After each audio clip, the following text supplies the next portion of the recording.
Nagsimula ang episode sa Egghead Island na nababalutan ng dilim pero maya-maya lang sumikat ang araw at naliwanagan ang buong lugar na parang Mall of Asia tuwing bagong taon. Pati si Little Lebon, lumangoy ng chill sa isang random na syudad. Sa ibang lugar, nagtakbuhan ang mga tao na parang may Shopee sweldo sale para lang makakuha ng mga dyaryong nahuhulog mula sa langit. At yung headlines, grabe, binasag ang internet. Una, sabi nila nawawala si Lolo Garp sa Hachinoso. Tapos, binagsak ang balita na si Emperor Straw Hat Luffy raw ay kumuha ng mga hostage sa Egghead. Balik sa bar ni Makino sa East Blue, ayaw maniwala ng mga tao. Wala ni isa ang bumibili sa kahit anong kwento. Habang nagpapanik ang lahat, sinabi ng mayor na chill lang, buhay na alamat si Garp, at ang mga alamat hindi basta-basta namamatay. Pero si Clown Brain Body, nawawala na sa sarili. Nagmumura na kay baby ni Makino, pero tumawa lang yung baby nang makita ang mukha ni Luffy sa dyaryo. Nag-aalala ng todo ang mga mountain bandits kasi wala pang bumabalik mula sa Pirate Island. Pati si Dodon, pinatigil sila habang sinusubukang intindihin kung anong ginagawa ni na Luffy at Garp. Umiyak pa siya parang bida sa Korean novela. Biglang nagliparan ng mga ibon at yumunig ang lupa na parang natapilok si Big Mom habang naka-high heels. Grabe, pagkatapos ng lindol,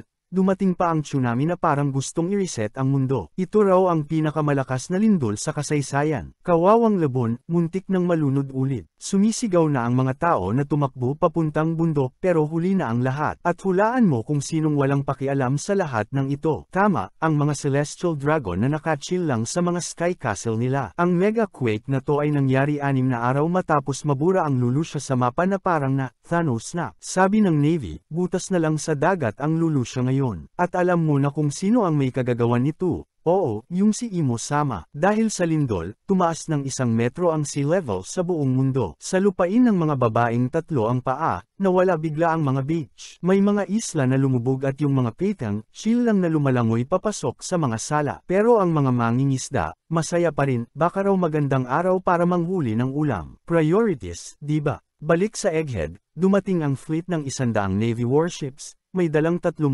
tropa, pinamumunuan ng 9 na Vice Admirals na parang may kinain na hilaw na kalamansi, maliban kay Doll kasi ang ganda niya. Syempre, nariyan na rin si troublemaker Kizaru para manggulo. Hindi magiging madali ang paglusob sa Egghead kasi todo bantay ang mga Sea Beast weapons. Pero dumating si Kizaru at binutis ang dibdib ng kawawang Robo Giraffe. Sumigaw si Fluffy King Sentomaru na huwag atakihin ang kapwa Navy, pero sabi ni Mr. Bubbles, sila raw ang unang umatake. Pagkatapos ng 10 segundong trabaho, nag-full gamer mode siya at humigop ng mainit na pansit canton. Nagkalat ang mga Mark III pacifista sa isla sa utos ni Sentomaru. Sinabihan siya ni Kizaru na tigilan na at bumalik sa Navy. Pero sabi ni Sentomaru, walang awa sa sinumang tatapak sa isla. Si Uncle Punk daw ang nag-develop ng pacifista lasers gamit ang powers ni Kizaru, at hindi niya akalaing pupunta si Shiny Old Man para burahin siya. Pero sagot ni Kizaru, ang paghukay sa Void Century ay isang krimen na hindi niya kayang palampasin. Puppet lang daw siya ng Navy at ayaw niyang patayin ang kaibigan niya. At kanino ba kasalanan lahat to? Syempre, Straw Hats na naman. Dahil pinigilan nila si Rob Lucci sa pagbaskat kay Vegapunk. Pero syempre, ang lumabas sa front page ay kabaligtaran. Ang sabi, kinuha raw ng Straw Hat si Dr.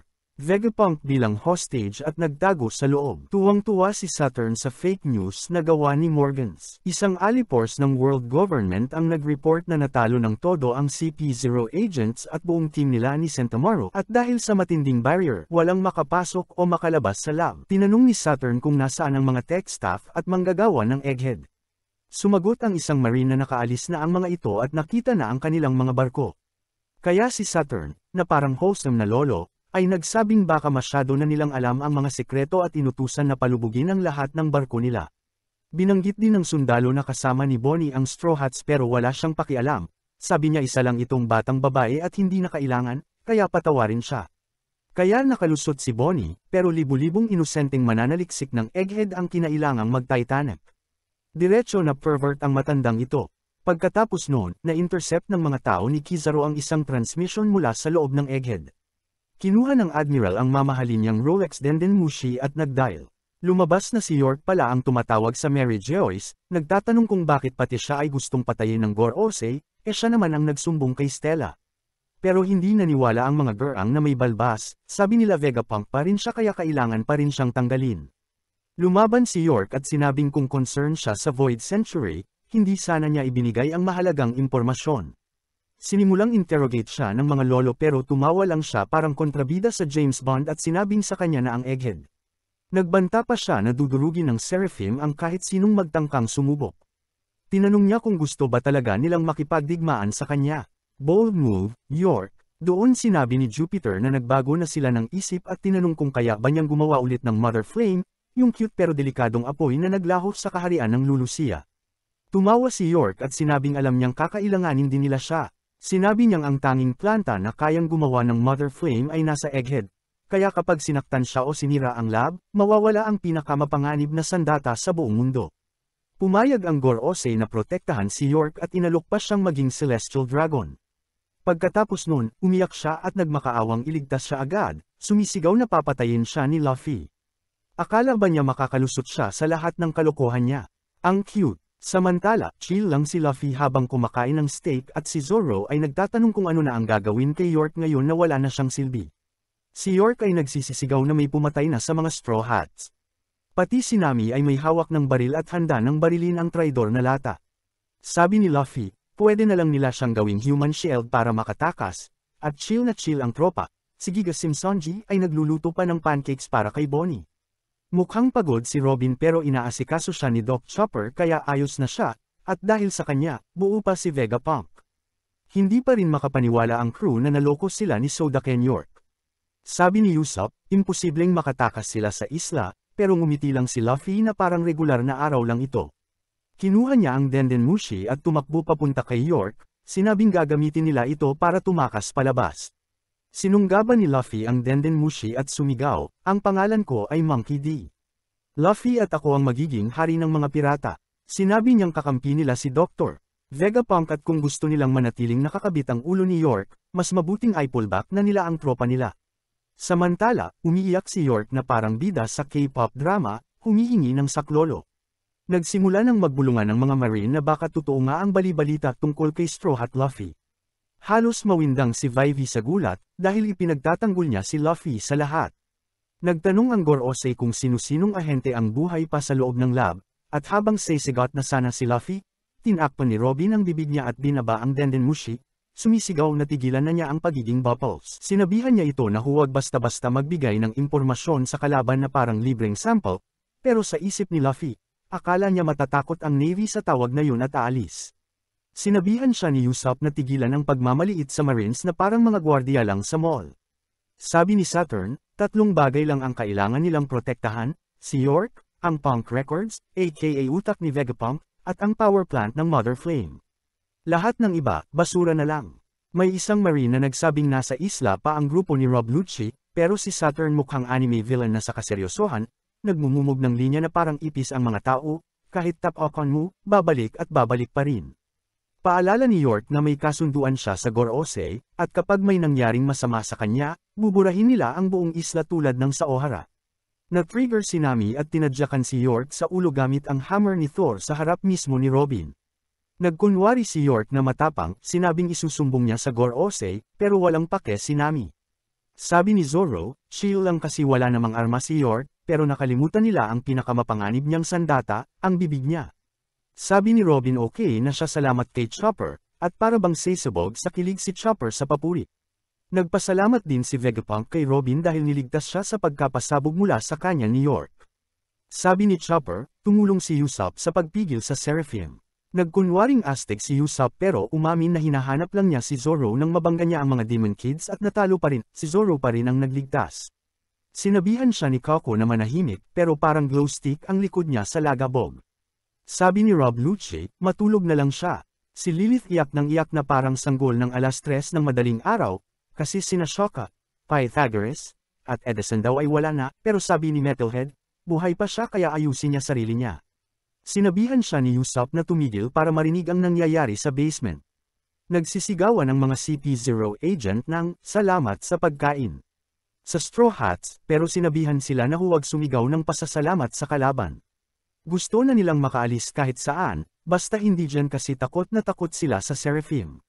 Tinanong ni Usopp kung okay lang sila, at sabi ni Vegapunk, Siyempre naman, nakulong ang mga Seraphim sa mga bula na gawa sa parehong materyales ng Mark III Pacifista, matitibay na parang nag-aalmusal ng pagsabog. Binalutan pa ng sistone. Galit na galit si Minnie Mohawk na nilagay siya sa bubble wrap. Sabi ni S-Snake, tigilan nila reklamo kasi wala pa siyang utos na pumatay. Nagpasalamat si Frankie sa kanya sa pag-alis ng pagiging bato niya, at nagtaka si Vegapunk kasi hindi niya yun pinrograma. Kumangking lang si S-Snake, sabi si Luffy daw ang humawak at nag-utos na i-unfreeze ang mga kaibigan niya. Natawa si Jinbei, parang si Hancock daw talaga. Sabi ni Nami, sobrang clutch ng weapon na binigay ni Lilith, Alba pa si Sanji sa pamamagitan ng higanting bulan na pinang-trap kay S-Shark. Nang magpasalamat si Luffy kay S-Snake, akala niya, I love you, ang narinig niya, muntik nang atakihin sa puso. Tinry ni Atlas buksan ulit ang barrier, epic fail pa rin. Wala pa rin silang labas sa isla hanggat walang makakapagpatigil sa wall. Tumawa si York sa kanila, sabi walang silbi kasi siya lang ang may alam ng passcode at hindi niya sinabi sa ibang utak. Ready na sanang mag-erupt si Lilith para sip-in si York hanggang next week, pero nagyabang pa rin ito, na insurance daw niya ang world government at ang code. Hindi makapaniwala si Luffy na puro speech lang pala. Sabi ni Usopp, told you. Obvious naman na hindi papayagan ng world government na makatakas sila. Hindi tinawag na untis, yan ng basta-basta. Samantala, tahimik na nag-o-observe si Lucci sa shadow, dalawang Vegapunk satellite down, pero buo pa rin ang Straw Hats. Tinanong siya ni Usopp kung ano sinasabi niya, pero sabi ni Lucci, kinakausap lang niya sarili niya, classic spy move. Tapos dumating na si Reyna Stussy, at sinabi niyang napalibutan na sila, 100 warships, 30,000 marines, at isang admiral, si Kizaru, ready ng iprito ang mga pirata. Tumakbo si Sanji parang tapat na shitzo na nag-aalok ng tsaa kay Stussy, pero yung klaseng tsaa na gusto niya ay hindi isinisilbi sa tasa. Sinabi ni Stussy kay Lucci na huwag magalit, kagat lang naman yun. Lods, papakagat din ako sa kanya. Tinanong ni Vegapunk si Nami kung pwede niyang ipakita ang ruta ng pagtakas kaya ginamit niya ang log post na itinakda nila sa Wano. Nang sinabi ng matanda na papunta ito sa Elbaf, parang nabaliw sina Luffy at Usopp, nag-iimpake na agad sa isip habang sumisigaw, papunta tayo sa lupain ng mga higanti. Kahit ang kalaw-angin utak ni Edison ay hindi maintindihan kung bakit sila ganun ka-hype. Sabi ng matandang Vegapunk, nakapark ang Sunny sa Labo Face pero dahil napapaligiran ng isla, imposible ang paglayag sa port. Kaya plan B, gamitin ang Vega Force na katabi lang ng Sunny para tumakas. Ang plano ay lumipad sa ibabaw ng mga barko ng Navy, pero kaya lang lumipad ng bot ay sa loob lang ng egghead, sa labas ay parang bato itong bumagsak. Sabi ni Frankie, no worries, kasi kayang i-launch ng Sunny ang sarili nito ng 1 kilometro. Kahit multo ni Einstein, mahihimatay sa narinig na ang Sunny ay tumatakbo sa cola. Kumikinang ang mga mata ng matanda na parang nakadiscover siya ng liquid gold. So yep, yun ang plano. Pero una, kailangang i-disable ang barrier ng isla. Si York ay tumatawa pa rin na parang Disney villain at ayaw pa ring ibigay ang code. Pero huwag maliitin ang Vegapunk, bro.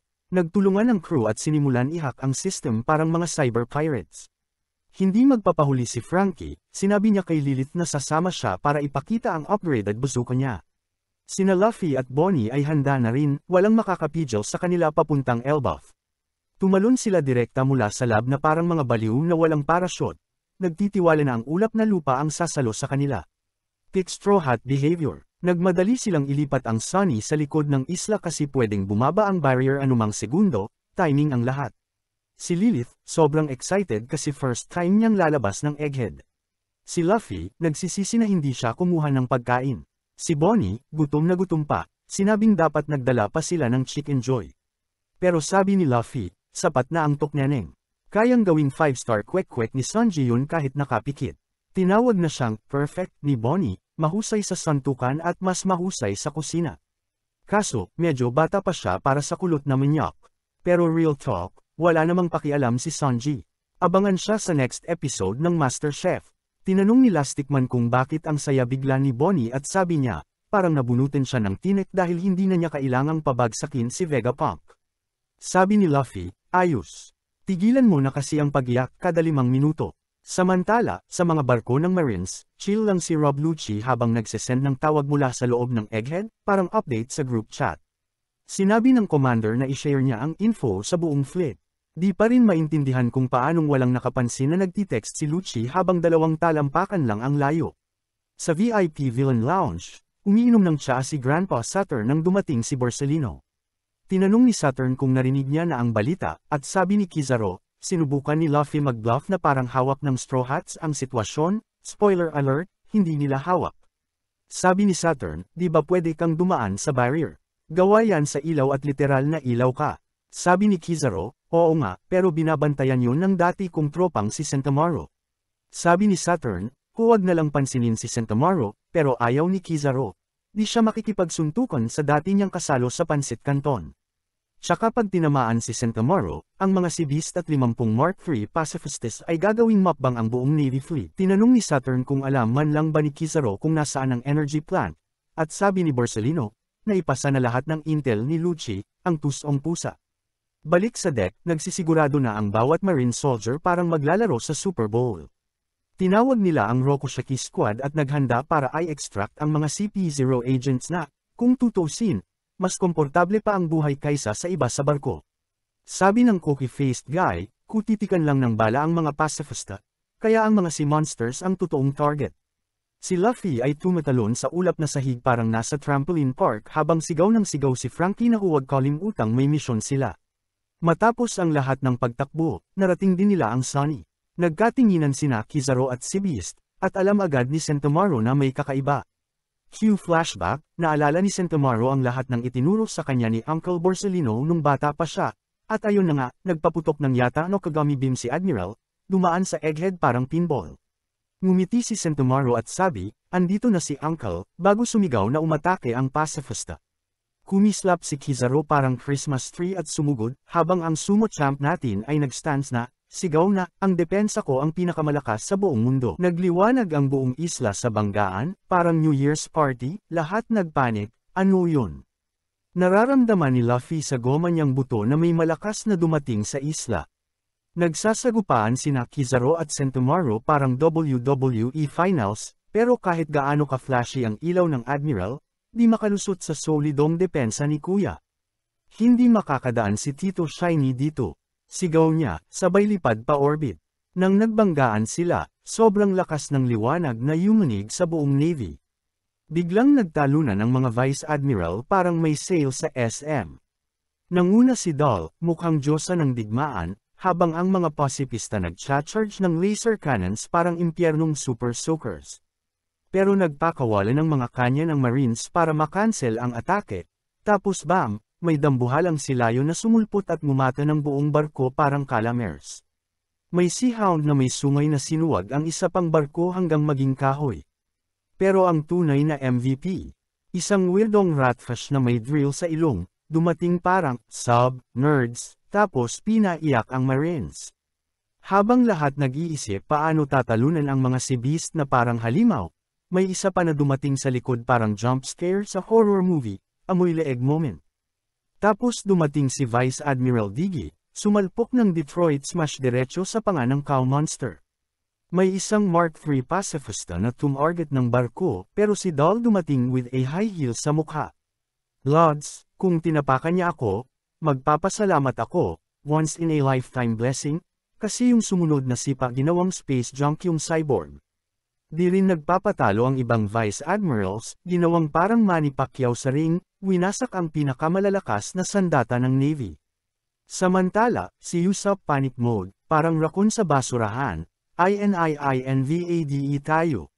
Vegapunk litong-lito, bro, iniwan ko yung 50 pasipista kay Sentomaru, anong nangyari? Tapos nakita nila ang mukhang smug ni Kizaru sa camera, instant sa Baudi trauma flashback. Sa kanto, si York tawang-tawa parang merits, pero sinindik ni Zoro ng isang titig, tuloy-tuloy ka pa, magiging sashimi ka. Sa labas, sinubukan ni Sentomaru ang kanyang Thunder Slap trademark, pero chill lang si Kizaru, Matrix dodge. Humingi ng paumanhin si Vegapunk, sorry, nadamay ka, at sinabing maiintindihan niya kung tatakbo na siya. Pero sumabat si Edison, tama na ang drama, hanapin mo na yung barrier code. Di alam ni Sentomaru kung saan magsisimula, biglang lipad si Kizaru at tinuhag siya hanggang maging flat burger. Di pa siya nakakabawi, binagsakan siya ng Yaseka ni Magetama, naging alikabok ang lupa. Habang tumatakbo pa rin, sigaw ni Sentomaru, pasensya na, pero pinangako kong paprotektahan ko si Vegapunk para kay Luffy. Tanong ni Kizaru, since kailan kayo close ng mga pirata? Pero hawak na ni Sentomaru ang palakol niya, savior ko si Vegapunk. Lalaban ako kahit Navy pa. Tinaga niya si Kizaru sa gitna, pero oops, gawa sa ilaw si kuya, nag-reassemble parang glow stick. Flashback, dati, nag-hiking sina Kizaru at Vegapunk, tapos may mga bear na natalo, hindi ng tao, kundi ng batang mukhang sumo beanbag. Tanong ni Kizaru, saan ka galing? Sigaw ng bata, ayoko sa baryo ko, puro duwag. Di na ako babalik. Translation, pinaalis siya. Sabay sigaw, malakas ako, di nagugutom, pero gusto kong magtrabaho para makabili ng tokneneng. At nagtawanan ang lahat ng Marines na parang nanalo siya sa Pilipinas Got Talent, pero nakita ni Vegapunk ang potensyal at inalok siya ng trabaho bilang personal bodyguard. Pumayag ang bata kahit kumakalam ang sikmura. Maya-maya'y lumapit siya kay Kizaru at tanong niya, Tito, paano ko paprotektahan si Lolo Punk? Tinuruan siya ni Kizaru ng lahat ng alam niya. Habang tulala pa siya, binigyan siya ng baboy ng isang solidong suntok sa kanan para magising siya sa katotohanan. Pero sabi ni Kizaru, kasing tindi ng depensa ng batang iyon ang sa kanya, sabay tira ng laser sa mukha na nagpabagsak sa kanya at nagpawasak ng kalahating isla. Habang nakatayo sa gitna ng apoy, kinuha ni Kizaru ang kontrol sa mga pasifista at nagdeklara, wala na sa ulirat ang boss nyo. Bagong utos, pabagsakin ang mga sea beast weapon. Navy na tayo. Lumingon ang mga pasifista, at kumampi agad sa Navy, mabilis pa sa pagbigkas ng salitang, hustisya. Binaril nila ang Sea Beast sa likod bago ito makawasak ng warship. Nagulat ang mga Marines, at mas naguluhan pa ang Sea Beasts na parang, Lods, kakampi pa tayo kanina. Tapos may Vice Admiral na tumakbo papunta kay Saturn para sabihing may nang hijack sa mga pasifista, at nang sabihing naging crispy pork si Sentomaru, nagpanik ang lahat dahil kung talagang tinalo siya, ibig sabihin hindi nagbibiro si Kizaru. Umiiyak si Vegapunk at sumigaw na patayin ang defense system, hindi dapat masayang ang sakripisyo ni Sentomaru. Siyempre, nasa likod lang si York, tumatawa na parang kontrabida sa K-pop, paalala na isa rin siyang Vegapunk, kaya good luck na lang.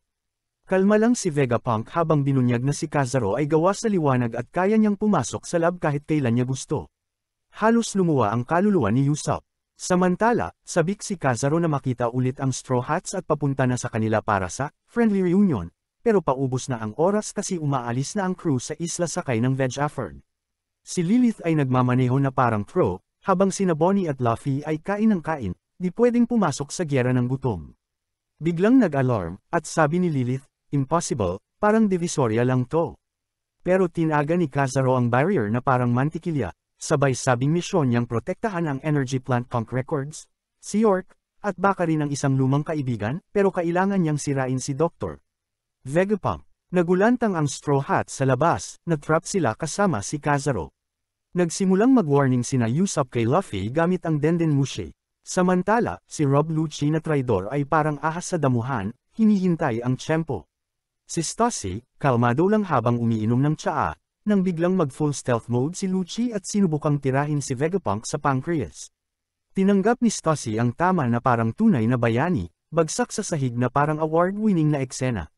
Kinuha agad ni Sanji ang bubble gun ni Nami at tinrap si Coco na parang clown sa Jollibee party.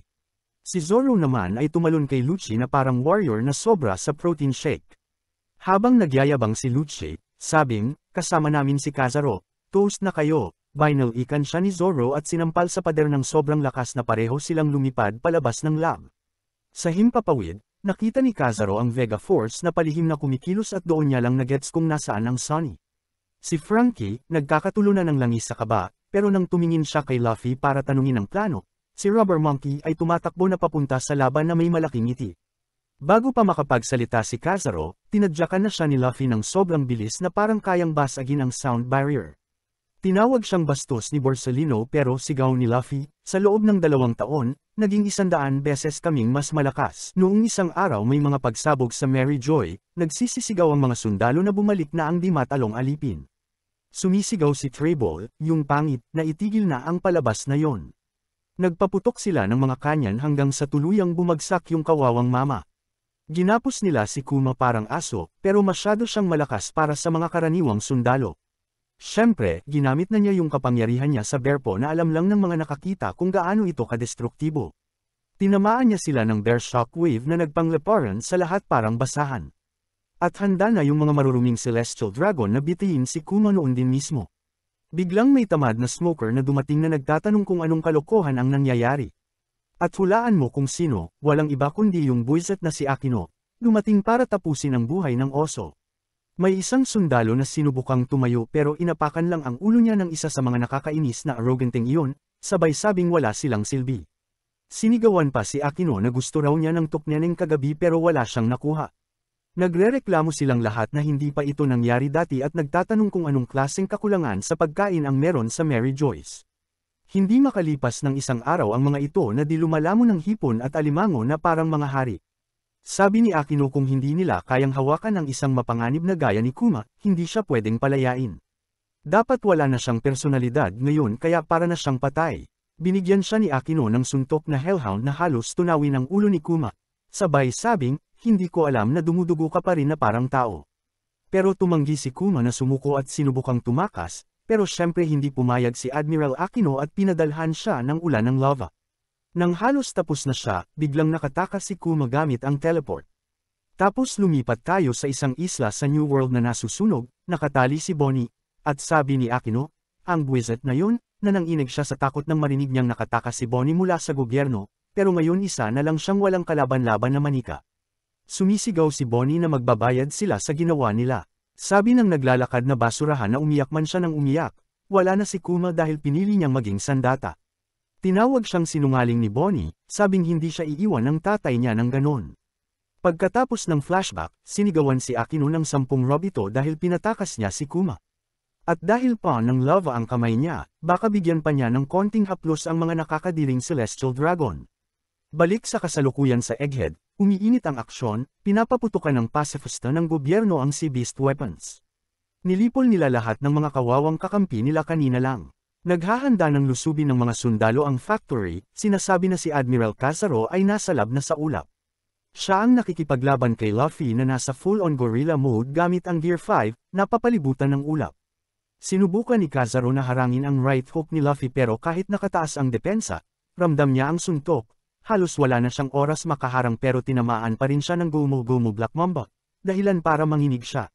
Sabi ni Kazaro ngayon niya naintindihan kung paano natalo ni Luffy si Kaido kasi malakas talaga yung bata. Pero gusto pa rin niyang malaman kung bakit sobrang pinuprotektahan ni Luffy si Vegapunk. Sumagot si Luffy, nagtatanong kung bakit gusto nilang patayin ang matandang si Apple.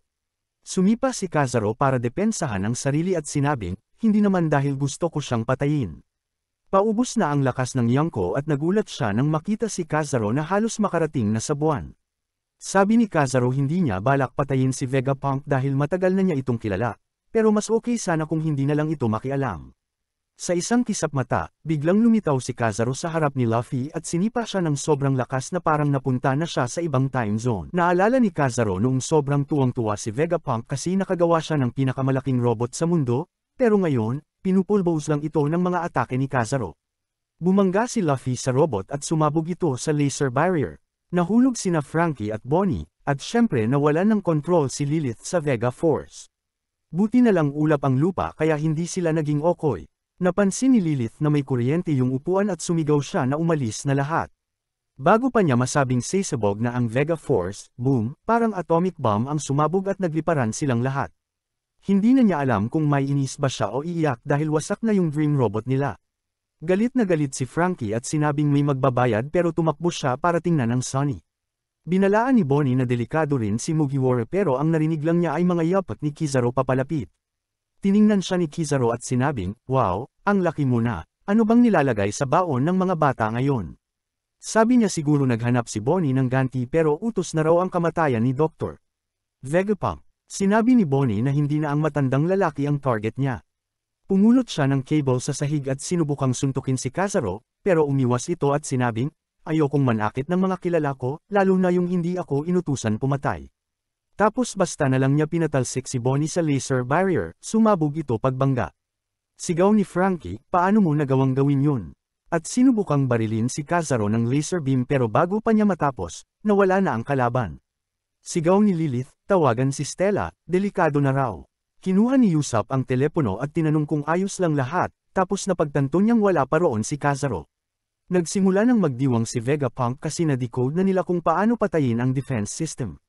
Sinabihan na nila si York na lumayas kaya galit na galit ito, tinawag silang nakakainis. Pinakiusapan ng matanda sina Sanji at Jinbei na dalhin ang mga gamit niya sa barko dahil may importanteng bagay doon. Sigaw ulit ni Frankie, kailangan na nilang umalis. Sabi ng matanda pwede nang i-disable ang barrier kahit kailan at tinanong kung ready na ang Vega Force at ang barko, pero sabi ni Frankie, hindi pa, at hindi na kailangan ng paliwanag. Doon na dumating si Borsalino, kalmadong sinabi, sayang, pero pumalpak ang plano nyo. Gulat lahat kung paano siya nakapasok at anong nangyari kay Luffy. Tinanong ni Stella kung siya ba ang dahilan ng pagsabog at sagot ni Kazaro, sa kasamaang palad, kailangan kong pasabugan yung higanteng robot. Galit na galit ang mga satellites at sabi ni Kazaro, sobrang hirap ng mission na ito kaya gusto na lang niya tapusin agad. Biglang lumindol, akala nila lindol pero parang imposible kasi nasa ulap sila. Tinanong nila, ano na naman to? At hindi ka maniniwala, andon si Luffy, baluktot ang katawan at sinabing sobrang init sa barrier. Boom! Na-activate ang Gear 5 at bigla siyang tumawa, I'm back. Hindi makapaniwala si Kazaro sa narinig niya. Tumatalon-talon si Luffy mula puno hanggang puno parang si Spider-Man, diretso papunta sa lab. Nagkakagulo na lahat at napanganga ang mga Vegapunk nang makita ang isang higanteng kamay na inagaw si Kazaro. Nanlaki ang mga mata ng lahat tulad noong una nilang nakita ang Gear 5 sa Wano, pati si Brook kahit wala siyang mata. Andoon si Luffy, may pinakamalaking ngiti, sabay sabing, malakas yung suntok na yon.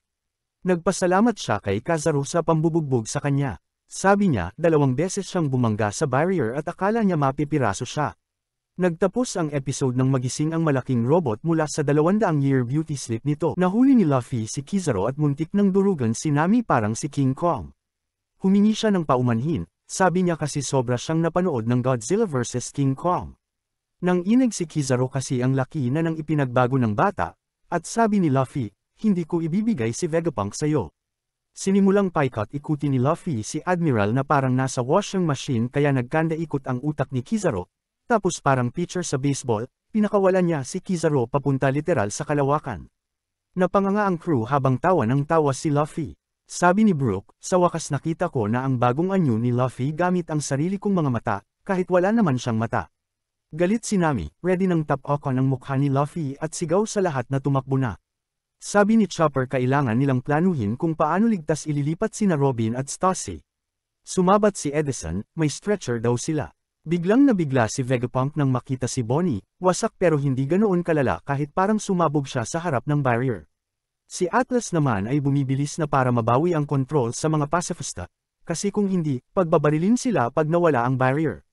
Sabi ni Edison maganda yun kasi walang mas magaling kumontrol sa pacifista kundi ang mga Vegapunk. Pero bago umalis si Atlas, pinahinti siya ng matanda at nagpakiusap na isama siya. Sumigaw si Usopp na hindi pwedeng sumama si Vegapunk kasi ginagawa ito ng Navy para kanselahin ang retirement benefits niya. Nagsimulang sigawan ni Vegapunk si Frankie, sabi niya, paano mong hinayaang sip-in ng ganon ang isang bata? Nagdesisyon siyang sumama kay Atlas habang si Edison ay magdi-disable ng barrier. Tumawag si Sanji, narinig niya lahat at literal na nag-apoy siya sa galit. Hindi niya papatawarin si Kizaru sa ginawa kay Bonnie. Sabi ni Jinbei na kuha na nila lahat ng gamit ni Vegapunk at pupunta siya sa back exit para makipagkita sa kanila. Lumipad na ang matanda gamit ang jetpack boots niya. Si Frankie naman, lungkot na lungkot, nagsisisi kasi kung mas mabilis lang siya, nasadyap niya sana si Bonnie. Pero sinampal siya ni Lilith sa likod at sinabing tigilan na ang pag-iinarte, tumulong na lang siya. Tumodo macho po si Frankie at tumakbo na, sabi kay Lilith na siya na bahala sa Sunny. Hindi pa rin makapaniwala si Lilith na tinalo ni Luffy si Kizaru, lalo nang marinig niya kay Frankie na hindi kailanman matatalo ang kanilang kapitan. Nagkakagulo ang mga sundalo ng Navy, may isang huminto kasi may narinig siya, pero buti na lang inutusan siya ng kapitan niya na bilasan, kaya nakalusot si Bonnie. Nagbalik bata si Bonnie at humawak ng bakal, binanatan niya ang ulo ng isang sundalo at naging sanggol ito. Nilampaso niya ang mga sundalo at kapag tinatanggal ng isa ang hood para isigaw ang pangalan niya, sinampal niya para manahimik. Balik adult form si Bonnie at tinamba ang iba pa. Kaya niyang pasuan ng mga espada para mabulok gamit ang kapangyarihan niya. Nang masukol siya, bumalik siya sa pagiging bata para mag-away-away ang mga sundalo. Muntik na siyang matamaan ng shotgun pero naiwasan niya ito at ginawang bata o matanda ang mga umatake. Kaya iniutos ng kapitan na umiwas ang lahat sa city center dahil nagtatago doon si Pirate Jewelry Bonnie na kayang baguhin ang edad nila. Nagutos silang shoot to kill kung makita siya. Halos walang pahinga si Bonnie nang may marinig siyang sundalo na sigaw ng sigaw na nahanap na nila siya, pero hindi pala siya, si Santomaro pala, sunog na nakahandusay. Naalala ni Bonnie na buhay siya dahil nasalo siya ni Kung Fu Panda nang mahulog siya mula sa barrier, at sinabi nitong tumakbo siya kasi papalapit na ang Navy. Iniisip ni Bonnie kung makakapagtago siya hanggang matapos ang gulo. Samantala sa Labo Stratum, sigaw na si Zoro na aalis na siya, at biglang dumating si Rob Lucci na pinipigilan siya.